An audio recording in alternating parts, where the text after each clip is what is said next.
What are you prepared to give? How much are you willing to give? How hard are you willing to push yourself to go further than you've ever gone? Every day, as we always say, is a new day. It's a new day because you are part of it. But what do you do with the day that you've been given? Are you going to continue to stay in this little bitty box that you're so used to being in, and you're so afraid to come out of that box, and you feel that, hey, coming out of the box is not something you're ready for? Let me explain something to you. You're never really going to be ready for anything unless you put yourself in a position to get ready for something that you've never done before. You have to ultimately be prepared to sacrifice the excuses. Give the excuses away. Get rid of them. Get rid of the doubt. Get rid of the fear. Get rid of the things that are holding you back. In working on your dream and doing your life work, you must be patient, persistent, and positive no matter what. I called John H. Johnson for 2.5 years to get in that magazine. The first time I called him, he wouldn't talk to me. Then I was persistent, trying to find out who knew him that could invite me there to meet him or have the opportunity to speak so that he could hear me. And I met a guy who worked for him. And I said, hey, I'd like to speak to you guys free. I just want to know, will he be in the audience? They said, yes, good. I spoke and I tried to tear the microphone up. And he said after I finished, hey, young man, you're quite impressive. I'm going to have my staff do an article on you. I said, thank you, Mr. Johnson. And I sent him information on me, Federal Express. And it didn't happen. Waited for a month and it didn't happen. Waited for 2 months. It didn't happen. I started calling every month. Hello, how are you, man? Speak to Mr. Johnson. I'm sorry, he's not available. Tell him Les Brown calling. I just want to say thank you very much for the article when he puts it in.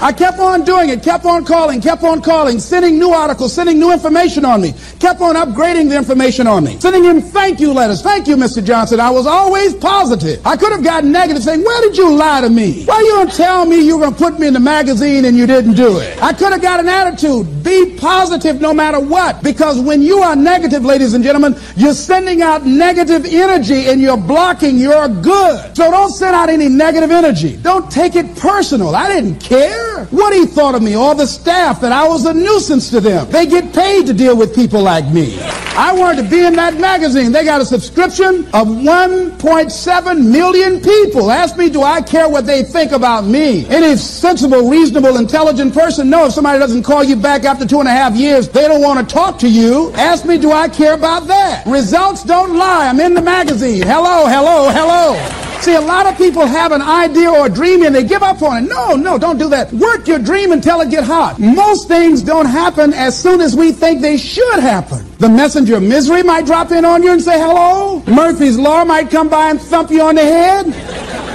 Any number of things can happen to interrupt your flow. It's okay. Don't take it personal. Just acknowledge what's going on. It's called life, and keep on working on your dream. Continue to keep on knocking, because this is your life. This is what you love. This is your passion.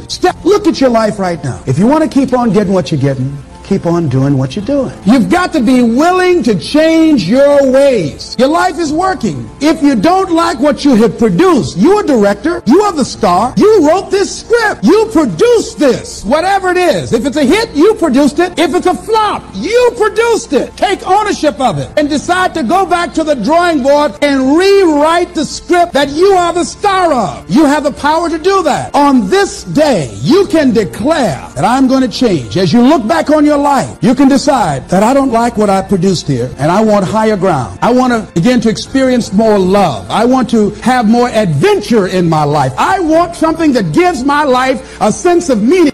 When I got into comedy at 27, I had a turn back moment, man. It was the day I was going to quit. Because I had enough, man. I was living in this car for 3 years, man. I ain't got no money. And I was going to call my mom and dad and ask them, could I come home and just stay in the attic for about 4 months till I find a job. My father told me, you can't come back home. Once you leave my daddy's house, you got to figure it out. So I knew it was going to be hard. I just started crying. I said, man, I can't take this no more. I'm finna quit. I'm going to go call my daddy, just ask him, can I come home, man? I can't do this no more. So before I called him, I called the answer machine, and I got a message. And it says, Steve Harvey, this is Chuck Sutton from Showtime at the Apollo. We saw a tape of you. If you would come to New York Sunday night, this was a Thursday, come to Sunday night, we're going to put you on TV, Showtime at the Apollo. Put me on TV, that was my dream. But I had a problem. I had $25 and I couldn't get to New York. How was I going to get to New York with $25? So I said, man, I went back in my car and I'm crying again. I said, man, God, I finally get a shot to get on TV and then I can't even go. I said, how could you do this to me? And I'm 30-something now, man. I've been waiting my whole life and you get me here? So I said, man, let me call this machine back and just see if he said this Sunday. And I called it back and it said, Steve, this is Chuck Sutton from Showtime at the Apollo. We have an opening for you Sunday. If you could get here, give me a call, let me know. We'd love to put you on TV. I said, so I got ready to hang up and I heard, boop, you have another message. And I punched in the code and the message said, Steve Harvey, this is Tom Sobel from the Comedy Caravan. I don't know where you are now, but I have a gig available for you in Jacksonville, Florida to pay you $150 Friday night. If you can make the gig, let me know. I'm in Pensacola. So I called Tom Sobel. He sends me to this gig to make $150. I go the next night, I make the $150, but I was so funny, the club owner said, if you stay the next night, I'll pay you another $150. I got $300. I called Chuck Sutton back at the Apollo and said, hey man, I just got this message. If you still got room for me in New York, I'll do it. He said, yeah, come on. So I went to Eastern Airlines, bought a round trip ticket for $99 from Jacksonville, Florida to New York, performed on Showtime at the Apollo, wrote the joke that made me famous. Mike Tyson hit this fighter, Mitch Green, in the eye, and his eye started talking. And I wrote that on the way to New York.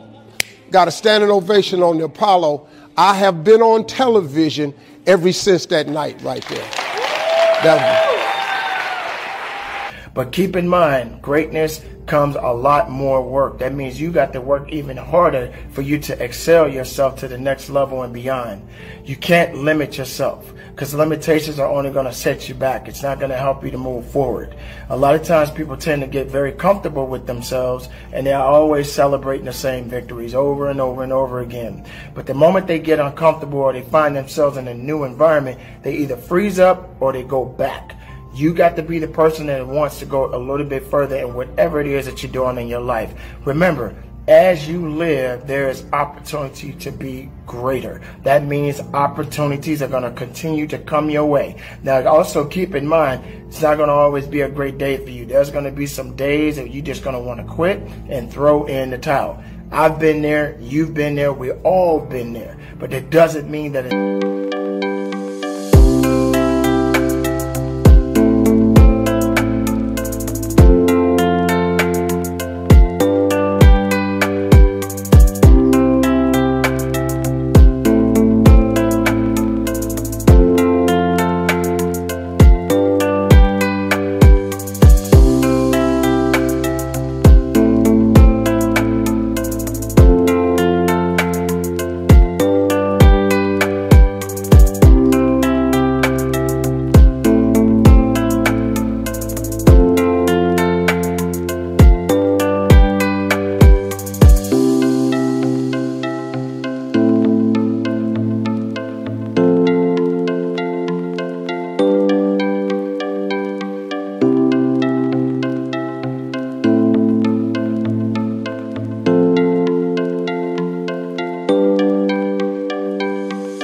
over for you.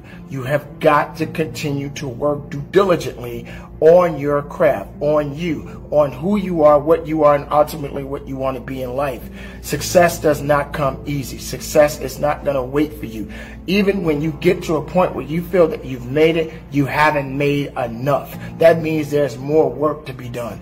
Each and every day of your life, keep working to be something great, to be something unique, to show up and to show the world that you have much more to show of yourselves and to show to other people in the world. There are a lot of people out here who don't want to work. There are a lot of people out here who don't want to achieve things. There are a lot of people out here that will make every excuse in the book to try to blame their excuses on someone else. Don't be that person. Don't be the person that's holding yourself back. Be the person that's lifting yourself up. Even when others don't believe in you, Make sure you're believing in yourself, believe in your purpose, believe in your possibilities, believe in everything that exists within you, and don't let anyone take that away from you. I didn't do what I'm doing right now because it was hard. How many of you decided not to do something because it was hard? Raise your hands, please. I want you to write this down. If you do what is easy, your life will be hard. Complain, point at your circumstances, give up your power, blame the government, blame the economy. If you do what is easy, your life will be hard. But if you do what is hard, your life will be easy. It's hard to make a radical change in your behavior. It's hard to take ownership. It's hard to swallow the bitter pill that wherever you find yourself, at some point in time, you made an appointment to be there. That's hard. That's hard. If you do what is easy, your life will be hard. If you do what is hard, your life will be easy. I don't know what your goals are. I don't know what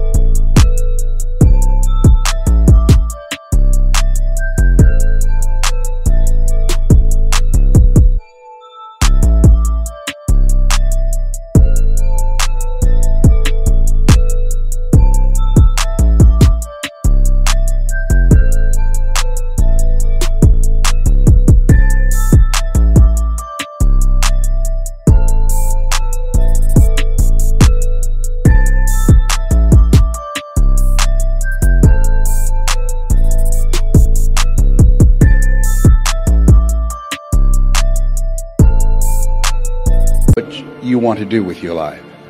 Here's what I know about your being here. That there's something in you that waits and listens to the voice of the genuine in yourself. It will be perhaps the only guide you will ever have. And if you cannot hear it, all of your life, your days will be spent on the ends of strings that somebody else pulls.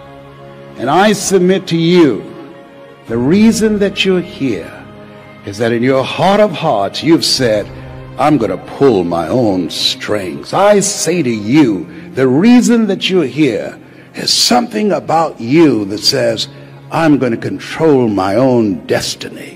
There's something about you that when you pointed your fingers at your circumstances, you realize you had three pointing at yourself.